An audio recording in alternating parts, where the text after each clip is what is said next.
Anda akan bertemu dengan orang yang Anda kagumi. Ya kan? Yang Anda sering dengar masukan, nasihat, macam-macam. Atau Anda akan bertemu dengan pimpinan yang Anda kagumi. Ya, di kantor, di kegiatan, di pekerjaan, dan sebagainya. Lalu, bagaimana persiapan Anda untuk menghadap itu? Kalau tiba-tiba ada panggilan atau undangan dan sebagainya. Beda antara persiapan biasa dengan persiapan yang dipenuhi oleh rasa. Jadi kalau rasa itu ada, rasa kagum, rasa hormat dan sebagainya, itu persiapannya akan lain. Kan lain. Ya. Saya saja kalau bertemu dengan guru gitu ya, yang kita hormati, kita kagumi, Masya Allah, saya pribadi itu menyiapkan diri itu beda. Ya, pakai pakaian tuh yang bukan hanya yang baik, tapi saya cari yang paling halal yang saya dapatkan, insya Allah halal gitu yang kita dapatkan. Tapi kita cari yang kayaknya yang perjuangannya itu paling baik, yang paling istimewa, paling bagus, dengan suasana yang baik. Kenapa? Saya mau menghadap guru saya. Jadi, pimpinan juga kalau ada di pekerjaan, institusi dan sebagainya, mau menghadap itu kan beda rasanya. Kalau ada rasa kagum, ya apalagi hormat yang kita tahu ini akan memberikan arahan dan sebagainya dari pimpinan itu, maka cara menghadapnya akan lain. Nah ini Allah segalanya, maha segalanya. Allah maha segalanya. Dan diksi yang digunakan menggunakan kata Rabb. Rabb. Ya, Rabb. Masya Allah. Rabb ini kan puncak segala perhatian, pemberian, perawatan dan sebagainya. Mengandung sifat rububiyah itu. Ya, mengabulkan doa. Makanya saat kita meminta kan menggunakan kata Rabb. Rabbana, Rabbana, Rabbana. Rabbana zalamna anfusana. Rabbana la tu'akhidna in nasina wa akhtana. Rabbana atina fid dunya hasanah fil akhirati hasanah wa qina adzabannar. Rabb. Yang merawat semesta alam. Alhamdulillahi rabbil alamin. Yang kita memiliki perjanjian dan komitmen, alastu bi rabbikum qalu bala syahidna. Itu yang digunakan kata-kata itu. Supaya memberi kesan apa?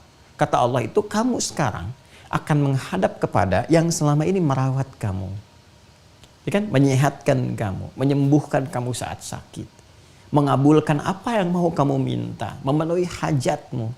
Nah, rasakan itu, ini rasa, bukan fikirkan, rasakan itu. Ya, kok bisa menghadap kepada manusia yang belum tentu mengabulkan hajat, walaupun telah berdandan, persiapan begitu tinggi. Sekarang kepada yang telah menunggu Anda, dan memberikan waktu Anda untuk menghadap, sehari itu bisa 5 kali, yang pokok itu pun diwajibkan harus menghadap, supaya dikasih solusi. Selebihnya bebas. Di luar itu silahkan kapan aja minta. Di waktu duha silahkan, di malam hari tahajud silahkan. Itu menggunakan kata Rabb. Seharusnya kalau itu diterima dengan bahasa kolbu, itu sangat menyentuh kepada jiwa. Harusnya menyentuh kepada jiwa. Ini saya menghadap kepada yang telah memberikan segalanya untuk saya. Bahkan manggilnya pun luar biasa, ditegaskan dalam iqamah kan. Ya Allahu Akbar, syahadu an la ilaha illallah, syahadu anna Muhammadar Rasulullah. Syahadu an la ilaha illallah, syahadu anna Muhammadar Rasulullah. Itu kan komitmen pertama rububiyah kita dalam kandungan. Ya, yang Quran surah ke-7 ayat 172 itu. Wa idh akhadha rabbuka min bani adama min zuhurihim dzurriyyatahum wa asyhadahum syahadat ala anfusihim alastu bi rabbikum rabb qalu bala syahidna. Makanya kalau orang sadar itu, merasakan dengan jiwanya sepenuhnya dan mendengar syahadu an la ilaha illallah, itu bisa dia yang terpaku. Ya, kayak di penutup surat An-Naba itu, begitu di akhirat semua berbaris. Ya, illa la yatakallamuna illa man adzina lahu rahman. Ya, enggak ada yang bicara, enggak ada yang semua berbaris, khusyuk, merasakan sifat itu. Di dunia itu kita berlatih berbaris saf, ka'annahum bunyanun marsus dan seterusnya. Ya, itu ke dalam jamaah. Itu kalau dengar itu, orang yang bisa merasakan tuh dari awal sudah bisa mengalir air mata tuh.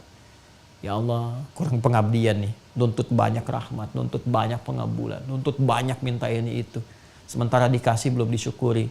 Belum disyukuri udah minta yang lainnya. Ya dosa saya Allah, banyak salahnya. Dan kita mendengar syahadu an la ilaha illallah, syahadu anna Muhammadar Rasulullah. Ada kerinduan pada Rasulullah SAW. Cek lagi keadaan diri kita. Hayya 'alas shalah, yuk siap salat. Hayya 'alal falah, untuk kebahagiaan kamu. Bukan untuk memberatkan kamu, untuk kesuksesan kamu. Itu kalau dihadirkan dalam jiwa kita, tunduk kita. Disentuh pertama kali, lalu ditutup dengan kalimat yang indah, wa annahum ilaihi raji'un. Balik ke Quran surah kedua ayat 46. Alladzina yadhunnuna annahum mulaqu rabbihim wa annahum ilaihi raji'un. Itu. Ya kan, kalau sudah dengar kata raji'un itu yang terbayang citra di benak kita itu satu titik, berpulang. Dan mereka ya pasti akan berpulang kepada Allah. Nah, ini dia. rasakan dalam sholat itu, ya mungkin kita juga bukan sekedar menghadap, tapi menghadap untuk selamanya, berpulang kepada Allah Subhanahu wa taala. Meninggal. Ya. Itu yang menjadikan Rasulullah SAW ya pernah memberikan isyarat kepada imam ketika berbalik sebelum menunaikan salat, berbalik ke jamaah dulu, melihat, dan di antara kalimat isyaratnya itu kan apa? Sallu salatan muwadda'. Sallu salatal muwadda'. Ya, salatlah kalian semua. Ya, dan hadirkan rasa dalam salat ini seakan ini salat perpisahan kita. Mengapa kita mengenakan pakaian terhalal, terbaik, kan? Wudu sempurna, menghadap ke arah kiblat, memasrahkan diri bertaubat. Karena boleh jadi itu titik perpisahan kita dengan dunia yang mengantarkan kita berpulang kepada Allah, dan tidak ada keindahan terbaik, termulia yang memisahkan kita dengan dunia itu ya, kecuali di antaranya adalah saat kita terkoneksi dengan Allah dalam sujud kita itu. Masya Allah. Ya, dalam ruku kita, dalam sholat kita, itu keadaan terindah. Di antara keadaan terindah yang menjadi kepulangan seseorang dalam keadaan husnul khatimah. Itu. Jadi rasakan dalam sholat. Jadi kalau ada malas-malas dan sebagainya, rasakan ini mungkin saya meninggal saat ini.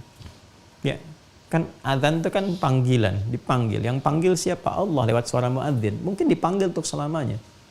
Ya, Bapak X dipanggil Allah, dia sudah berpulang. Nah, kita ini 5 kali diingatkan, hei kamu kan nggak tahu di titik mana kamu pulang. Maka itu perbaiki keadaan jiwa. Ya, ditakdirkan masih berjalan ajal dalam sholat, ya minta solusi, minta bimbingan. Supaya saat pulang kapanpun siap. Qadar Allah bisa terjadi dalam sholat pun kita pulang. Kalau suasana yang dihadirkan dalam sholat, merasakan. Ya, itu akan beda. Taubatnya akan berbeda. Istighfarnya akan lain. Tasbihnya akan lain. Tahmidnya akan lain. Nah, begitu kemudian dirasakan suasana itu adalah kepasrahan, ketundukan, kerendahan, kehinaan, dzillah, ketakutan yang proporsional, yang mengharapkan ridha. Ketika puncak itu datang, tenanglah batin kita itu. Nah, ketenangan itu yang disebut dengan sukun, sakinah. Sakinah ini yang mengantarkan pada tumakninah. Makanya kalau orang-orang sudah awalnya itu tenang, nyaman, maka ketika dia ruku pun tenang gitu. Nggak buru-buru, baru ruku langsung naik. Tenang. Itulah tumakninah. Ketenangan yang dilahirkan dari kehusyuan dalam proses ibadah.